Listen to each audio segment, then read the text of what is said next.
పూర్వకి స్వాగతం. Manual to self. ఇప్పుడు యాక్చువల్గా ప్రపంచం మొత్తానికి యోగా అంటే ఏమని భావిస్తుంటారో ఆ టాపిక్ లోకి ఇప్పుడు వచ్చాం అనమాట. అదేమిటంటే యోగాసనాలు. So right.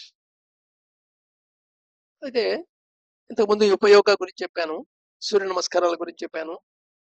So salutations, solar salutations అవి అట్లీస్ట్ 21 సైకిల్స్ ప్రతిరోజు చేయడానికి అనే పొజిషన్ రీచ్ అవడానికి ప్రయత్నం చేయండి. So next Angamardana. ఇది మరీ 50 క్రాస్ అయిన వాళ్ళకి నేను సజెస్ట్ చేయను. అంటే ఓపికంది నేను చేయగలను అనుకుంటే చెయ్యండి. బట్ కానీ నిజంగా యంగ్ ఏజ్ లో ఉన్న వాళ్ళకి అంగమర్దన చాలా బెస్ట్. కొన్ని వేలకు వేలు తగలేసేసేసి జిమ్ముల వెంట చుట్టూ తిరుగుతుంటారు కదా. బట్ కానీ నేను 100% అష్యూరెన్స్ ఇవ్వగలను. అంగమర్దన ప్రాక్టీస్ చేసి అంగమర్దన రెగ్యులర్ ప్రాక్టీస్ చేస్తే మీరు అనుకున్న 6 ప్యాక్స్ బాడీ మీకు వచ్చేస్తుంది. నేను కన్ఫర్మ్ గా చెప్పగలను. సో ఎనీవే అంగమర్దన కూడా అంతే. వీడియోల్లోను లేదా హాఫ్ నాలెడ్జ్ ఉన్న వాళ్ళని నేర్చుకుని ఏదో ఇంట్లో ప్రాక్టీస్ కొన్నాళ్ళు బట్టి చేస్తున్న వాళ్ళ దగ్గర చెయ్యొద్దు, వాళ్ళ దగ్గర నేర్చుకోవద్దు. ఈ అంగమర్దన అఫీషియల్గా చెప్పే వాళ్ళు ఉన్నారు, వాళ్ళు చూసుకొని వాళ్ళ ప్రోగ్రామ్ ఎప్పుడు చూసుకొని జనరల్గా ఈశోగ సెంటర్లో జరుగుతూ ఉంటాయి అవి. ఈశోగ సెంటర్లో నేను ప్రిఫరబుల్లీ అక్కడికి వెళ్ళమని చెప్తాను, కోయంబత్తూరుకి వెళ్ళి చేయమని చెప్తాను. కొంచెం ఫస్ట్ హ్యాండ్ ఉంటుంది అక్కడ, ఆ అట్మాస్ఫియర్లో అంబియన్స్ నేర్చుకుంటాం అనేది ఒక డిఫరెంట్ ఎక్స్పీరియన్స్. సరే ఎఫర్ట్ చేయలేను, టైం పరంగా ఎఫర్ట్ చేయలేను అనుకుంటే రకరకాల కారణాల ద్వారా సో మీ యొక్క లోకల్ సెంటర్స్ లో కూడా జరుగుతూ ఉంటాయి అప్పుడప్పుడు అంగమర్దన ప్రోగ్రామ్స్. కొంచెం వాళ్ళతో కాంటాక్ట్ ఉంటే కొనుక్కొని అది ఉన్నప్పుడు నేర్చుకోండి. జస్ట్ 5 days లో నేర్చేసుకోవచ్చు ఇది. బట్ యంగ్ పీపుల్ నేను సజెస్ట్ చేస్తాను ఇది. It can be learned with the help of అంగమర్దన yoga programmes conducted by the Isha foundation volunteers, regional centres as well as Isha yoga centre, Coimbatore, Tamil Nadu. నేను ఈషా యోగా సెంటర్ గురించి చెప్తున్నాను కదా అని చెప్పి మళ్ళీ మరొక మాట చెప్తున్నాను. నేను దాని మార్కెటింగ్ పర్సనల్ కాదు, నాకు అసోసియేట్, నాకు యోగా నేర్పిన అసోసియేట్ ఆ ఆర్గనైజేషన్ అది. అందుకని మిగతా ఆర్గనైజేషన్ ఏమిటి ఎలాంటి ఏమిటి అనే దాని గురించి నేను ఏం కామెంట్ చెప్పలేను, ఎందుకంటే నేను నేర్చుకోలేదు కదా అక్కడ. రైట్. నో. సో యోగాసనాల యొక్క సిగ్నిఫికెన్స్ చూద్దాం. ఏమిటి యోగాసనాలు? సామాన్య యోగా అంటే యోగాసనాలు మాత్రమే అని ఫీల్ అవుతుంటారు కదా, బట్ ఇది నాట్ ఈవెన్ 10% కూడా కాదు. టోటల్ యోగిక్ సైన్సెస్ లో యోగాసనాస్ పార్ట్ అనేది నాట్ ఈవెన్ 10%. కానీ బయట మార్కెట్ లో మటుకు యోగా అనగానే యోగాసనాలు 100% లాగా ప్రొజెక్ట్ చేయబడుతోంది. So Haasan is a Sanskrit word meaning posture, ఎలా కూర్చున్నాము అనే పొజిషన్ అనమాట.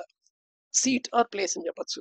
ఆసన are the physical positions we assume during hatha yoga. జనరల్గా హఠ యోగా ప్రాక్టీసెస్ నుండి ఆరిజినేట్ అయ్యి వచ్చేవి ఈ ఆసనాస్ అనేవి. ఈ pose has its own Sanskrit or English name. ఈ ప్రతి ఆసనాకి ఒక నేమ్ ఉంది. సర్వాంగాసనము, హలాసనము, ఇలాగా రకరకాల పేర్లు ఉంటాయి. అలాగే ఇంగ్లీష్ పేర్లు కూడా ఉన్నాయి. ఇంగ్లీష్ పేర్లు ఏమో స్నేక్ ఆసన, క్యామిలాసన, ఎలిఫెంట్ ఆసన, ఇలా ఉంటాయి పేర్లుగా అవి. So almost all the Sanskrit names for the poses and with asana, ఇవి సఫిక్స్ కింద ఈ ఆసన కనబడుతుంటుంది. సర్వాంగాసన, పాదహస్తాసన, కోణ్యాసన, త్రికోణాసన. సో అన్నిటికీ చివరికి ఆసన అనే సఫిక్స్ కనబడుతుంటుంది ఇలాగ మనకి. Many of the asana names have come from the shapes and movements of animals and elements of the natural world. ఈ ప్రకృతిలో ఉండే కొన్ని ఎలిమెంట్స్, మూల పదార్థాలు లేదా యానిమల్స్ యొక్క మూమెంట్, యానిమల్ యొక్క షేపు, వాటి నుండి వచ్చాయి. ఫర్ ఎగ్జాంపుల్ మయూరాసనం, మయూరం లాగా అనిపిస్తుంది అనమాట, జస్ట్ లైక్ దట్. అలాగా నేమ్స్ అలా ఆరిజినేట్ అయ్యాయి. Some names differ by different schools of yoga. ఇదోటి మనం అబ్జర్వ్ చేస్తుంటాం ప్రజెంట్ నాలెడ్జ్ లో, ఇన్ఫర్మేషన్ యుగంలో. అదే ఆసనం పోతుంటుంది, ఒక ఆర్గనైజేషన్ లేదా స్కూల్ లేదా ఒక ఆశ్రమం వాళ్ళు నేర్పే వాళ్ళు ఒక పేరు చెప్తారు, ఇంకోళ్ళు ఇంకో పేరు చెప్తుంటారు. కొంచెం ఆ వేరియేషన్స్ కూడా ఉంటాయి. వీటికి ఎక్కువ అటెన్షన్ ఇవ్వద్దు, ఎందుకంటే ఇది కరెక్టా అది కరెక్టా పాయింట్ కాదు అసలు. అసలు తెలుసుకోవాల్సింది ఆసన యొక్క 4-fold యూటిలైజేషన్ ఏమిటి, ఎందుకు ఆసన వేయాలి, దాని 4-fold యూటిలైజేషన్ ఏమిటి అనేది important. And some of the names have change over time. అలాగే కొన్ని పేర్లు రకరకాలుగా మార్పులు కూడా గురి అయి ఉంటాయి. there are several asanas that have been known by multiple names. నాకు ఒక్కొక్క ఆసనాకి ఇప్పుడు ప్రెజెంట్ పొజిషన్లో తీసుకుంటే రకరకాల పేర్లతో కనబడుతుంటాయి డిఫరెంట్ టైం పీరియడ్స్లో. సో మనం హిస్టరీ అండ్ ఆసనాలు ఎలా ఏర్పడ్డాయి, దాని యొక్క క్రోనాలజీ ఎలా ఎలా మార్పులు జరిగాయి, దాని ఎవల్యూషన్ ఎలా జరిగింది అనేది మన టాపిక్ సెట్కి. బట్ కానీ ఇలాంటివి మనకి ఎన్కౌంటర్ అవుతాయి ఈ ప్రాసెస్లో. అప్పుడు ఆర్గ్యుమెంట్కి వెళ్ళొద్దు, సాధ్యమైనంత వరకు ఎస్ అని వదిలేసేయండి అంతే. Okay, there are many different types of poses, but they all follow some basic principles of alignment. The different types of poses asanas కనబడతాయి, కానీ కొన్ని బేసిక్ ప్రిన్సిపల్స్ ఉంటాయి. అవి అలైన్మెంట్ లో బేసిక్ ప్రిన్సిపల్స్ ఉంటే ఫాలో అవుతుంటాయి. అలైన్మెంట్ ఏంటంటే పొజిషన్ అనమాట. పర్టికులర్ పొజిషన్ లో ఉంటే రిసెప్టివిటీ అవుతుంది. ఆ పర్టికులర్ పొజిషన్ అలైన్మెంట్ అంటాం. ఇదొరకు టీవీ యాంటీనాలు ఉంటాయి కదా, ఐ యాంటీనాలు ఉండేవి పైన. యాంటీనా కదిలిపోతే కింద బొమ్మ పోయేది, టీవీ బొమ్మ వచ్చేది కాదు. ఇప్పుడు తరం వాళ్ళకి తెలియదు కానీ పాత తరం వాళ్ళకి ఇది ఐడియా ఉంటుంది. సో యాంటీనాని కొంచెం కదిపితే, కొంచెం రొటేట్ చేసి కరెక్ట్ పొజిషన్లో పెడితే చక్కగా కింద టీవీ పనిచేసేది. సో దాని అలైన్మెంట్ అంటమాట. ఎలా ఉంటే కరెక్ట్గా, ఎలా ఉంటే కరెక్ట్ రిసెప్టివిటీ ఉంటుంది అనేది. అలాగే మస్కులర్ ఎంగేజ్మెంట్ కూడా డిఫరెంట్గా ఉంటాయి, కొన్ని ప్రిన్సిపల్స్ మీద ఆధారపడుతూ ఉంటాయి.